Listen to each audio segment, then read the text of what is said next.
We have finally arrived, my friends, to the thrilling conclusion of the third season of the early Muslim expansion. We are finally going to finish this series until the fourth Muslim expansion season, if there is a fourth ever comes out. Or he seems to still be making Muslim videos, so I'm assuming, maybe? I don't know, depends how this ends. But, yeah, and after this, we'll be moving on to the Ottomans. That seems like the next logical conclusion. And yeah, overall, let's wrap this up, my friends. On the Umayyads. After the I'm assuming we're gonna watch the end of the Umayyad Caliphate and the rise of the Abbasids, which I'm pretty sure are the ones we covered from Epic Histories videos, you know. death of Caliph Yazid in 724, the first consequence of his successor Hisham's rise to power would be something of a disaster. During the last year of Yazid's reign, a major expedition into Transoxiana had been planned by the then governor Muslim ibn Sa'id al-Kilabi. The army raised, like most Umayyad armies, included significant detachments from tribes loyal to both the Qays and Yamani tribal federations of Arabia, two rival groups that had grown in power and spread across the domains of the Caliphate with every conquest. In the past, the Yamani had been the favoured faction of the Umayyad Caliphs, with the Qays even siding with the Zubayrids during the Second Fitna. Though following the Second Fitna's conclusion, the Umayyads opted to make efforts to reconcile with the Qays and win their support, rather than punishing them for their rebellion. Yet the Caliphate's efforts to remain neutral and above the feud were felt as a betrayal by the loyal Yamani. This would lead to serious tension when, shortly after the campaign was launched, After Hisham's ascension to the throne, the governorship of Iraq was replaced by Khalid, while the governorship of Kushan was replaced by Khalid's brother, Asad. the throne changed hands, and the new caliph had al-Kilabi replaced as governor. Though removed from his post, al-Kilabi decided to continue with his campaign, but this would cause the simmering rivalries between the Qays and Yamani to spring to life. As al-Kilabi belonged to the Qaysi, the Yamani contingent under Amr ibn Muslim refused to follow him across the Oxus after his demotion, preferring to wait for him to be recalled and follow his replacement into battle instead. The first fighting in al-Kilabi's grand campaign would occur outside Balkh and be Arab against Arab, with al-Kilabi and his loyal followers bringing the Yamani to heel by force. A poor start to a doomed campaign. Yeah, finding your own group. Isn't that just telling of how everything's gonna go? Like, that's not a good omen if your campaign begins with you fighting yourselves. Like, yeah, okay. Did that set a tone for the rest of the video, eh? At IHG hotels in Internal conflict, and with many of the defeated Yamani deserting, al-Kilabi's diminished army joined with Sogdian and Hephthalite allies from still loyal principalities such as Samarkand and Saganian to march against Turgesh-aligned Fergana. No sooner would they arrive than their hopes were dashed by the news that Khan Suluk, Khan of the Turgesh and their turncoat former ally, was prepared for them and already en route with a large army. Tasking his Persian quartermaster Abdallah to organize a retreat, al-Kilabi attempted to withdraw his forces in good order, but was harried for 9 days by Turgesh horsemen during this retreat, with parts of his army being attacked piecemeal, as some of the lesser tribes and local allies were split from the main force. Crossing the Jaxartes would mean relative safety for the retreating army, and they ended the 9th day close by, though al-Kilabi opted to make camp rather than travel by darkness and risk nighttime raids. This would prove a mistake though, as the Turgesh-aligned forces of Fergana and Tashkent used this opportunity to maneuver themselves between the river and the retreating Arabs. Al-Kilabi's army, already exhausted from more than a week of forced marching, awoke to find enemies both before and behind them, their path of retreat and access to water cut off. With no other options, al-Kilabi ordered his exhausted army forward, beginning a battle that would be remembered as the Day of Thirst. The day was won by the Muslims, but the cost was heavy. The rearguard's commander, Humayd ibn Abdallah, died in battle to hold off the Turgesh pursuers, but the bulk of the army eventually succeeded in breaking through the enemy lines to cross the river. Man, that was a complete disaster. Kind of reminded me of Mark Antony going into Parthia. Or, you know, so yeah, overall just got completely wrecked there, man. Ultimately, the heavy casualties and abandonment by local allies meant this Pyrrhic victory on the Jaxartes massively weakened caliphal power in Transoxiana, with the Arabs withdrawing to more secure frontiers around Balkh, as former vassals abandoned the caliphate in favour of the Turgesh, and by extension the Tang Empire of China's sphere of influence.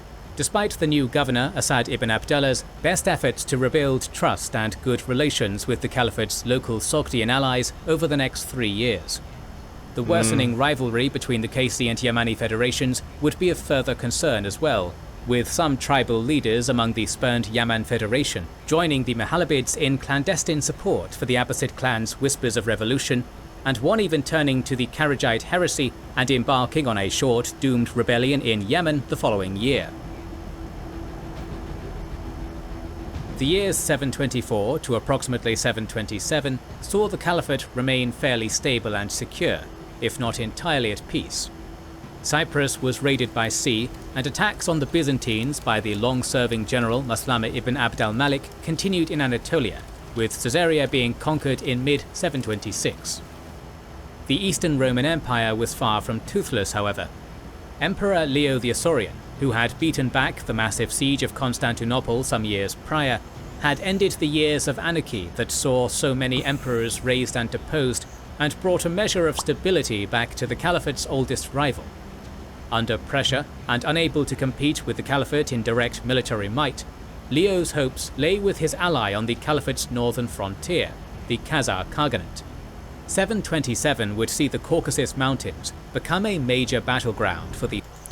Yeah, I also do like about what later Rome is that, you know, earlier Rome really relied on like brute strength and power to just kind of like get things done. You know, like a lot of early Rome was just conquest. We're better than you, we can fight you. You kill 1,000 of us, we'll spawn like 10,000 more, like, you know. But like around the Byzantine era, it really was just like them trying to survive and not for as long as they could. And I like how like later, you know, Byzantines emperors would rely on diplomacy, being shrewd, having to find creative ways to defeat or like take on their enemies instead of just relying on brute force, which they couldn't really anymore. I don't know, it's kind of just an interesting thing, and good on Leo, man, like resisting like the siege of Constantinople, bringing stability, using this, like, and he also used diplomacy to help him during the siege. Like, the guy's got a brain on him. I'm kind of impressed by Leo. He still recently enthroned Hisham, part of the ongoing Arab-Khazar wars that will be the focus of an upcoming series. The Khazars would not be the only threat to face the caliphate in this period, and the following year of 728 only spelled further trouble, both in the north and east, with even Samarkand, which had long served as the stronghold and regional capital for the caliphate in Transoxiana, erupting in unrest.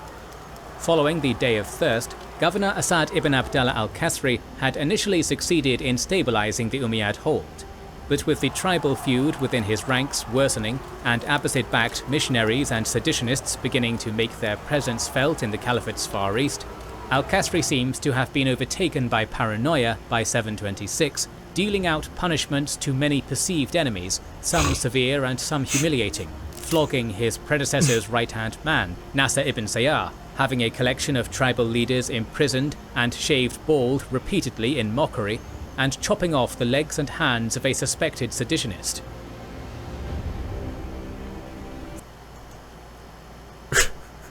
He lost his mind. This is why I couldn't be like in charge of anything. I'd go paranoid too. I'd be seeing enemies everywhere. I'd be like, kill them all, like friggin' the Mad King from Game of Thrones. Burn them all. I also just love the way he depicted paranoia. He's just shaking violently. Oh man.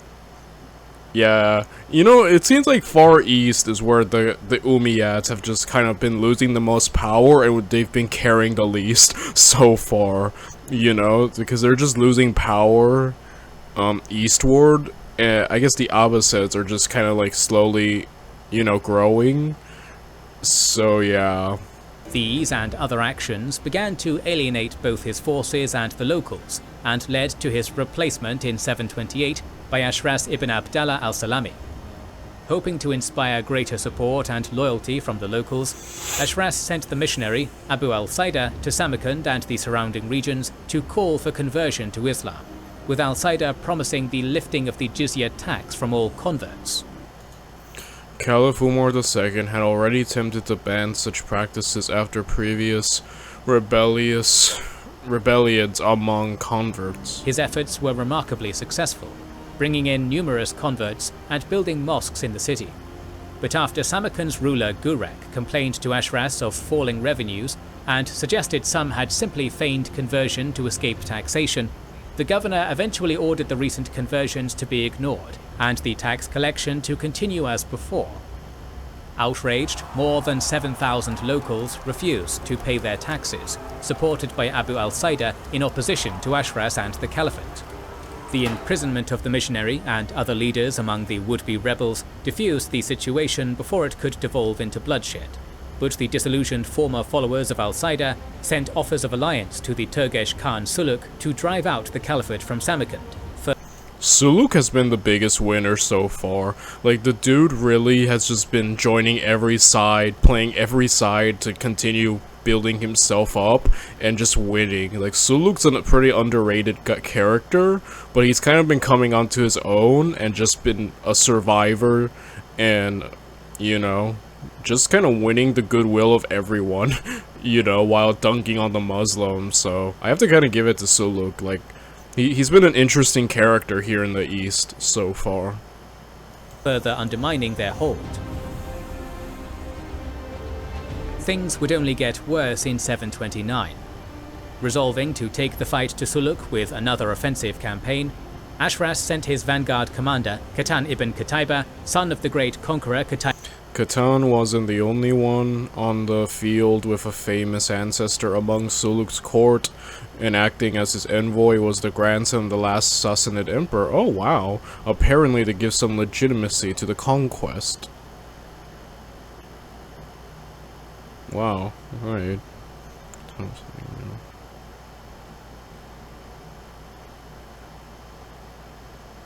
Wow. That was interesting. I like that. Ibn Muslim ahead of him across the Oxus, as he camped in Amul with the bulk of his army. Despite initial setbacks and raids on Qatan's camp, Ashras would score an initial victory in driving back the raiders and recovering their plunder as he advanced to join the vanguard, camping in the trading town of Baikand near Turkish-aligned Bukhara. But in a near repeat of the Day of Thirst, the Arab army was encircled by night, awakening to find themselves again cut off from water.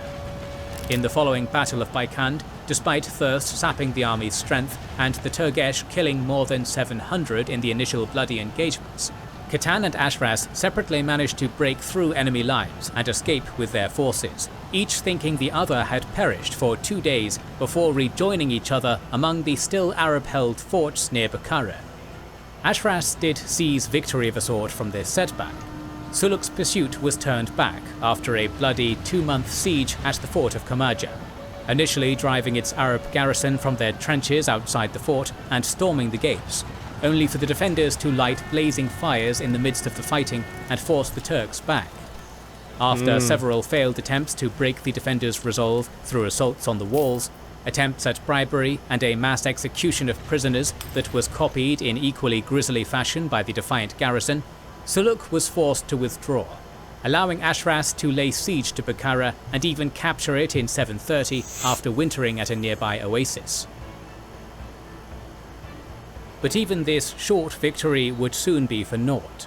In the aftermath of Baikand, Gurek defected to become another ally to the Turgesh. Either following capture due to a dispute with Ashras, anti-Arab tension in Samarkand may have played a role. Yeah. and though the sizable Arab garrison in Samarkand under Surah ibn al-Hur still held the city itself, it was now surrounded by hostile territory and ruling over a hostile population. When Suluk marched on Samarkand in 731 to restore Gurak to the lordship of his city, the new governor, Al-Junayd ibn Abd al-Rahman, sent a large army, recorded as 28,000 strong, to relieve them. But the relief force would find itself besieged in turn after Suluk lifted the siege to intercept it in the steep, dry Taktakaracha pass between Kish and Samarkand. A battle broke out in the narrow pass, cavalry clashing on the more open Muslim right flank, while fierce fighting took place on foot against the cliffs on the Muslim left. Though the fighting was close, with slaves and the Arab baggage train even being offered their freedom to join the fighting, the Muslim right was soon broken and driven back, leaving Al-Junayd under pressure in the centre. With the two battered armies separating at dusk, Al-Junayd, tasting likely defeat in any further open battle, made the decision to dig trenches and fortify their camp despite the lack of a water source, sending orders to Samarkand's garrison of 12,000 to depart the city and relieve their relief force. Wait a minute, you're supposed to be rescuing us! He comments like, that's funny. But yeah, Suluk, man, like he's kind of caught my eye. I'm kind of interested in seeing how he's kind of once a former ally, now enemy of the Muslims, you know? To basically team up with the Chinese. So overall, yeah, he's been doing pretty good. I guess we'll see how much more, but yeah, the Muslims are just losing so much of their hold eastward. As the garrison sallied forth on their mission, despite Surah's misgivings and attempted refusal, spies sent word of their coming ahead to Suluk and Gurak, who departed from the pass to seize their true prize, meeting them in battle atop a hill not far from the camp of Al-Junayd. Here, without cliffs to protect their flanks or the numbers to match the Turgesh allied army, the garrison found themselves marching into grass fires set by their foes and harried by cavalry on all sides.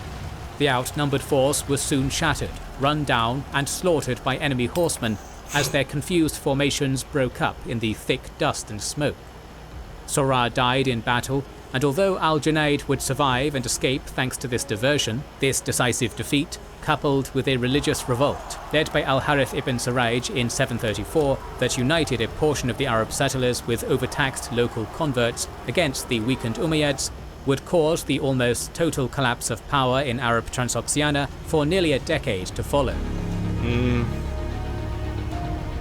The most storied battle of Caliph Hisham's reign did not take place in Transoxiana, however, but in France. The Caliphate's... Okay, so we're back to France. GG Suluk, man, you... rising star, I'm telling you. But now we're back to France, and...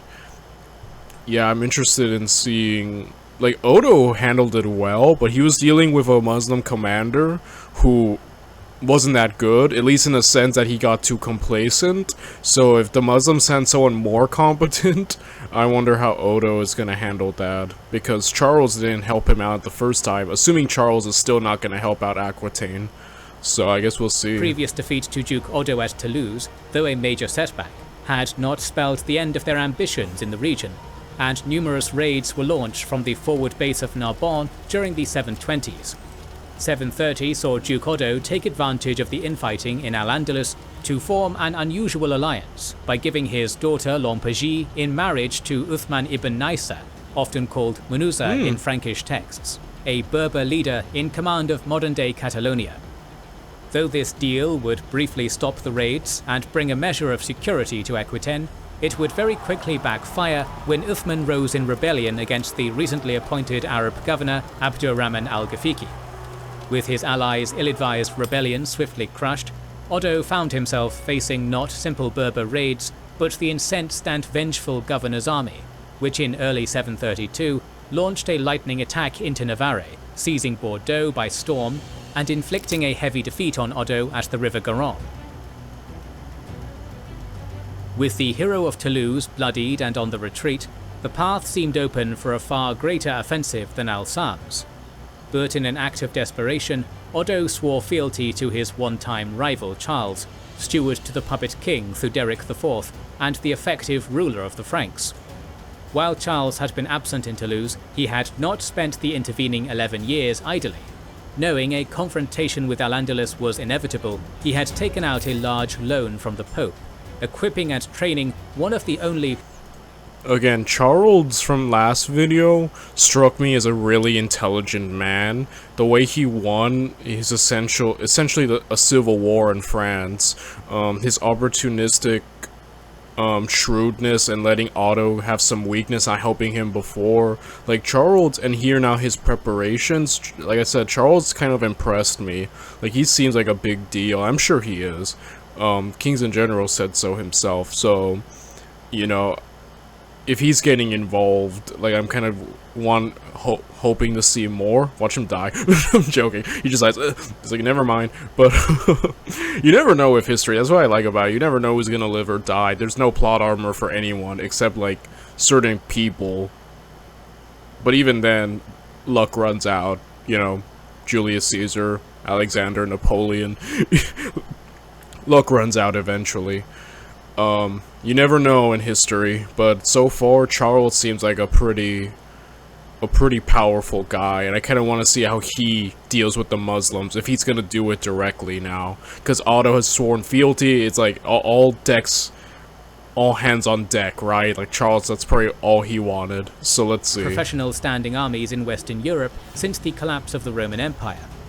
In comparison, Abdul Rahman, though remembered as a just and generous leader in Arab texts, seemed quite unprepared for confrontation with a rival such as Charles, unsurprising considering the rapid turnover of Umayyad governors and the preoccupation with Arab-Berber rivalries closer to home that the governor had worked so hard to calm. With his foes on the move and Otto's independence broken, the mayor of all the Franks gathered up a powerful army to halt the Umayyad incursion, joining the remnants of Otto's forces in October at the city of Tor, in the path of the Umayyad advance. Reaching Tor on October 4th, Abdul Rahman and his army, heavily laden with plunder already, were surprised to find an army in an organized phalanx-like formation atop a hill just south of the city and the Loire River. Heck yeah, the phalanx. My favorite, I mean granted, phalanx-like, but you know what I mean. I do love my phalanx and my pikes. My favorite formation and weapon. So, that's pretty cool. Like I said, Charles has assembled... I think what caught my attention the most is when he said he assembled an army, a professional one, standing one, that hasn't been around since the fall of Rome. So obviously Charles is a genius. He strikes me, like, again, we haven't seen him in action yet, but he strikes me as just, he's him, he's that guy. And like a more than worthy enemy for the Muslims. So like, again, the Muslims had great success against the Spaniards because they were far behind, you know. The Visigoths, they were operating in a tribal system. They didn't have like a professional standing army. They were way behind, but like Charles, they don't seem like they don't have that luxury now with the Franks. Like Charles seems to have assembled an army, a very grand army, dare I say, and I'm kind of looking forward. Like I said, I've been looking forward to seeing more of, like, you know, the Muslims versus Europe. So I'm kind of happy we're getting more of that here in this final season so far. And were left with the decision to fight or to abandon the loot they had taken at Bordeaux and withdraw. Tor was a rich prize, and Charles seemed to have relied on its attractiveness as a target, and Abdul Rahman's confidence after his decisive victory at Garonne to compel the Arab leader to attack. If the Umayyad army chose to withdraw, Charles's army of heavy infantry would be ill-suited to pursue, and would risk annihilation if they broke formation to do so, leaving the decision to do battle in the hands of the Muslims. With more than 25,000 soldiers and high-quality heavy cavalry unmatched by the Christian kingdoms of Europe, bolstered by fresh Berber horsemen from Ifriqiya, Abdul Rahman held some major advantages over his outnumbered foes of some 17,000. True, and the cavalry advantage is a pretty big one, because I'm looking at Charles's army. He seems to only have cavalry right here. So, as we know, the Muslims are known for their envelopments, their flanks, etc., due because of their just superior mobility and speed, because mainly of their many of their armies comprising a lot of horsemen. But I do feel like horses can be countered, ideally. I'm wondering if the phalanx like wall here will probably be that counter, you know, like pikes. I don't know if they're using pikes yet, but like, you know, as we know, pikes and stuff became really influential in defeating, like, later on cavalry charges from, like, knights and such on. Granted, that's a bit later on, but you know what I mean, right? Like, there are infantry formations that can counter cavalry, and I'm wondering if Charles has found a way. I don't know, man, like, I'm like really excited to see more, to see what Charles can do, and if he's gonna be a good rival, because it feels like if anyone in Europe can rival the Muslims and give them a good fight, it's definitely Charles. But we will see, who knows, like, you never know with history, and that's the best part of not knowing, is learning. Thousands to 20,000. Yet a cavalry charge, devastating though it could be in the right circumstances, relied heavily on the terror it could inspire. If the Franks held their ground in the face of a charge, rather than breaking, their tight formation and the uphill fighting would render the governor's strongest weapon relatively impotent. Rather than rush to a decision, the Umayyad army made camp, waiting in standoff for 6 days. Though despite the approaching winter and the bitter cold setting in, the Franks did not abandon their defensive readiness atop the hill, the warmer clothing they had brought south with them from Austrasia serving them well as the invaders shivered in their camp. Finally, on October 10th, Abd al-Rahman made the decision to attack, worrying an order to abandon the treasure might lead to dissent in the ranks, and trusting his experienced soldiers to win him another victory. The main body of the Frankish army, Charles's professional heavy infantry, held firm on the hilltop, while raiders from among levied and local troops were dispatched to harry the Umayyad rear, taking advantage of paths through the nearby forests. Oh, wait a minute, wait. I don't know how this is gonna go, but could we potentially be seeing the oldest trick in the book, the flanking maneuver, perhaps? Could Charles be pulling out one of the oldest tricks that the Muslims were so famous for using and turning it against them? If he does, I'm gonna wild out if that happens. But he's like, let me use the oldest trick in the book. I'm hoping, because I kind of actually do want that to happen now. But again, shield walls, you know, when I think about it, like, I think of, like, the battle of, what was it? Hastings? You know, between the Normans and the Saxons, where William the Conqueror conquered, Britain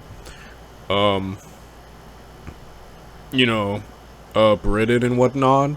So, England, etc. Point is, I think, like, a big part of that battle is that Harold managed to repel for a good while William the Conqueror's heavy cavalry because of his effective shield wall.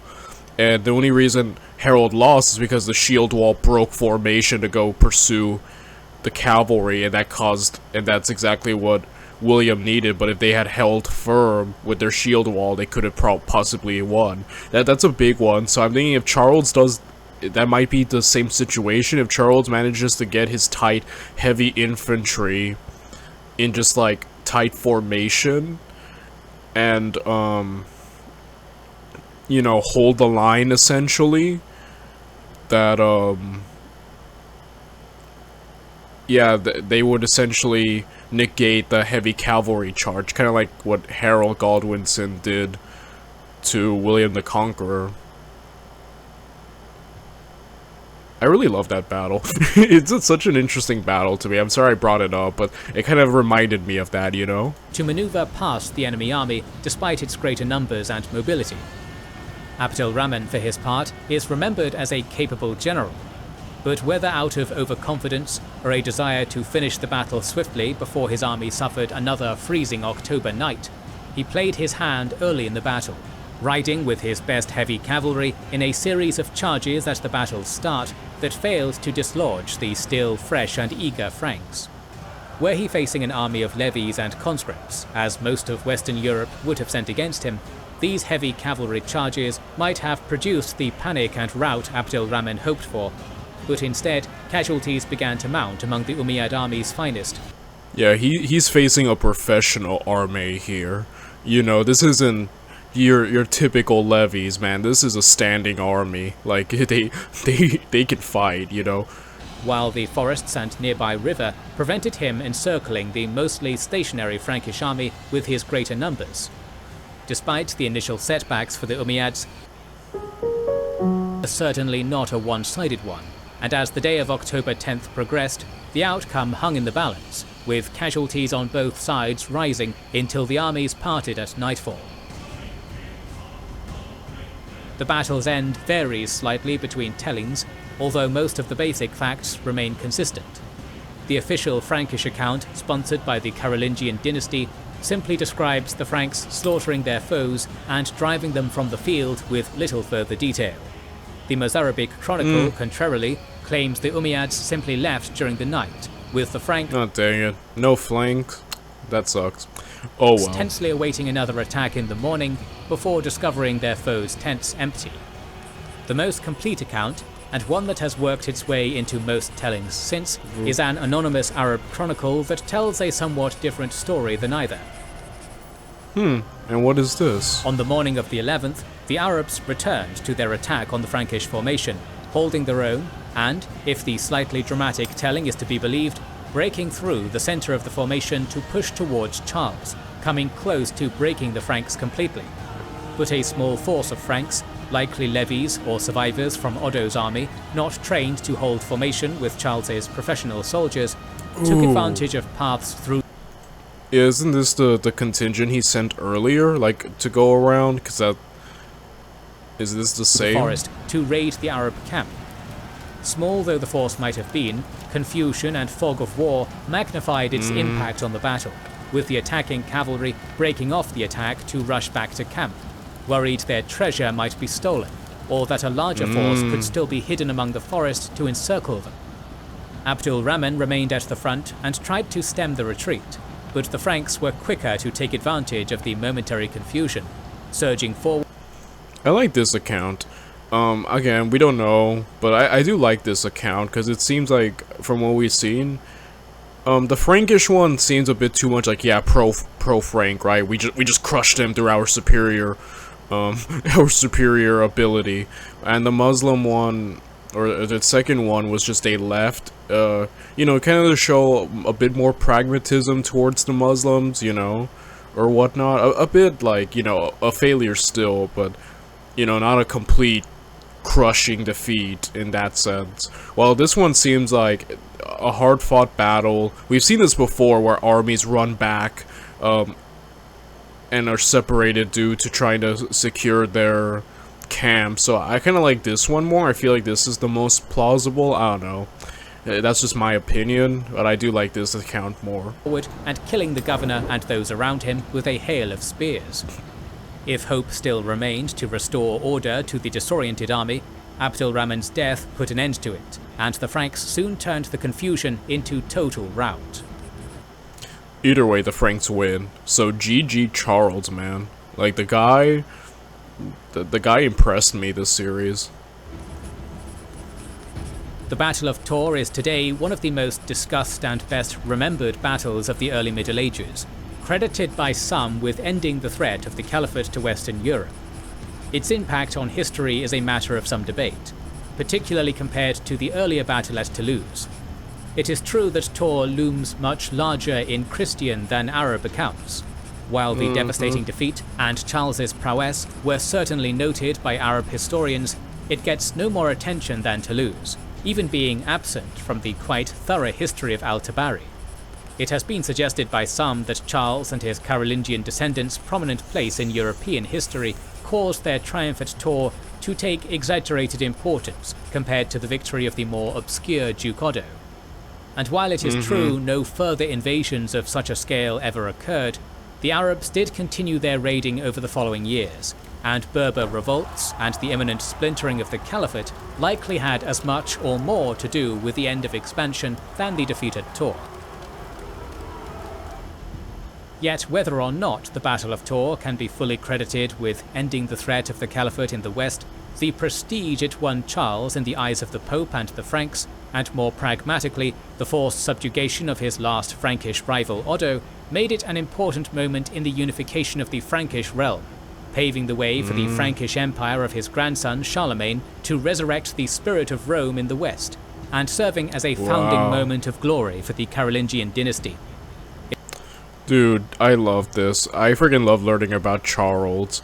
Freaking an ancestor of Charlemagne, who I do know Charlemagne. He had, like, he brought France, I think, to its greatest, like, power and influence. And then, you know, even Napoleon's France was kind of compared favorably to Charlemagne. So I did not know he was freaking related to Charlemagne. Like, that makes perfect sense now. Like, that bloodline must be amazing. You know, holy crap, that's awesome. That was cool. But yeah, it was probably all the other issues that probably prevented the Muslims from going forward. But not to take away anything from Charles, that still was a great win, in my book at least, you know. It was through this victory Charles would become known to his countrymen and to history as Charles Martel, or Martellus, the Hammer. The victory at Tor would not mark the end of the conflict Charles Martel and his Carolingian dynasty would wage against Al-Andalus though. The earlier victories over Odo and the Visigoths of Septimania meant portions of today's southern France remained in Muslim hands, and to some independence-minded Gallo-Roman nobility, particularly Duke Maurontus of Provence, Charles Martel's powerful and expansionist Frankish realm now seemed more of a threat than the Muslims. Though formerly subject to the Frankish crown for nearly a century, Gallo-Roman nobles with very old roots still ruled Provence more or less autonomously, and wished to maintain that independence in the face of the empire builder Charles. Thus, in 734, 2 years after their defeat at Tor, the Umayyads added Avignon to their realm, apparently not through conquest but through diplomacy, with Maurontus willing to forge alliances with non-Christians to avoid subjugation. Other accounts suggest that it was in fact conquered, along with Al in 735, by Narbonne's Umayyad governor Yusuf ibn Abd al-Rahman al-Fihri. And while the stronger evidence points to an alliance, it is certain Maurontus was under great pressure from both sides, and his alliance with Yusuf would have been an uneasy one at best. Whatever the case, with 735 also seeing Duke Odo's death, and Charles receiving the formal pledge of fealty from his successor, Hunald of Bordeaux, the stage was set for a new set of confrontations between the Hammer and the Caliphate. The Franks were this time on the offensive, with Charles deploying his brother Childebrand in 736 with an army to bring Provence to heel and drive out the Umayyads. As 736 ended, Avignon lay besieged, and both Umayyad relief armies and a larger Frankish force under Charles's command were being mobilized to take the field. The first fighting would occur at Avignon. Charles arrived in 737 before the expected relief army and opted not to wait out a long siege, launching a frontal assault against the walls of Avignon with rams and catapults, and battering down the gates, despite the best efforts of its Umayyad garrison. Though no numbers exist for the defenders, the characterization of the defense as a mostly Umayyad effort and Charles's confidence in his direct assault and its rapid success together suggest a small defending force, and further suggests the inhabitants of Avignon were not inclined to support their occupiers against the besiegers. More options. Pragmatic alliances of their rulers not outweighing the religious divide for most. Following this, Charles marched for Narbonne in Septimania. Here, victory would not be so easy. The Umayyad relief army had by this point mobilized and crossed the Pyrenees under the command of Governor Uqba ibn al-Hajjaj, and the Septimanian provinces had been Umayyad for years now, with Narbonne much more firmly held and garrisoned than Avignon. To avoid being trapped between the relief army and a sortie from Narbonne's defenders, Charles left a token besieging force behind and continued past the city to meet the Umayyad army in the field, blocking their path at the River Bear. Here was fought a battle not so well remembered or recorded as Tor, but perhaps of similar importance. In the 5 years since his previous triumph, Charles's army had evolved and even adopted some of the techniques of its foes, with the Franks this time bringing heavy cavalry of their own to battle to match those of the Arabs. This addition to his ranks, along with the Umayyads being forced to cross the river and give the Franks the advantage of a defensive position. Dude, yeah, I said, I've been just beyond impressed by Charles. He also is evolving and adapting, so like, freaking man, I love this, I love this. Sorry, I'm like glazing Charles, but I am impressed by him. Despite being the invaders, likely contributed to what quickly became Charles's second decisive victory over the Caliphate, with the Umayyad army's attempts to retreat being broken up by the rivers and rough terrain of the region, leaving numerous disorganized pockets of fleeing soldiers to be run down and captured by the Franks. This victory would not spell the end of the Umayyad presence in France entirely. The rebellions of Maurontus and Hunold proved more pressing, causing Charles to abandon what would have been a lengthy and difficult siege of Narbonne to quash them, though not before sacking the smaller city of Nîmes and leaving much of Septimania and Provence devastated. The death of the Merovingian king Theoderic in the same year left Charles a steward without a king to represent, possibly undermining the legal charade holding up his rule, though the forging of an alliance with the Lombards of Italy during this time demonstrates that Charles was powerful enough and secure enough in the throne that was his in all but name to ignore such questions of legitimacy for the time being. Septimania would remain Umayyad for over a decade more, and Hunold would prove a persistent nemesis for both Charles and his son Pepin after the Hammer's death in 741. But the proven military might of the Franks, the added weight of the Lombard alliance, and the Arab-Berber hostilities now brought to a boiling point by Kharijite preachers across Iberia and North Africa, meant the once-threatening Caliphate could do little to aid its northern allies or protect its Septimanian holdings. The growing Carolingian Empire, so recently imperiled by Umayyad invasions, would be able to take the offensive at its own leisure in the years to follow. The next two sub-series of our series on the early Muslim expansion will continue this story, and we'll talk about the Arab-Khazar Wars and the rise and fall of the Abbasid Caliphate. To ensure you don't miss them, make sure you are subscribed. We have done it, my friends. As far as I can tell, there's no more long early Muslim expansion videos. He's still making Muslim videos, so I'm just gonna wait until he unleashes the big long videos, because I know you guys have always been very like, you have to watch long videos, so I'm not gonna look at his new individual ones. I'm gonna wait until he releases a new long part, you know, whenever that be. But yeah, overall we have done it, my friends, and I need to give my thoughts. This has been so interesting. So many people from Khalid, Ammar, and just seeing the rise of the Muslims. Like, I always have heard about the rise of the Muslims, you know, how far they went, how quickly they went, but just seeing it, like, being portrayed to me has been some of my favorite things, and I have found this so interesting, and I love learning more about, you know, the Middle East, because we've learned a lot about Europe on this channel. But it's nice to be moving more eastward and seeing, you know, different cultures, different groups, and this has just been great, just seeing the rise and how, you know, the setbacks that they have. I just really love this series, man. All 3 seasons and any future ones to come, I can't wait to watch. And overall, just, yeah, a lot of respect towards the Muslims for their great achievements, especially in such a short period of time. You know, they really did explode on the world stage. And, you know, I guess we're not done with Islam, though. We're going to be covering, starting tomorrow, the 6-hour series of Kings and Generals about the rise of the Ottomans. And I believe the Ottomans believed in Islam too, so like that's why I say that. And, you know, how Europe is gonna be dealing with them and whatnot, so we're not completely done in related to this. And yeah, overall, I'll see you guys starting that tomorrow. Bye, everyone.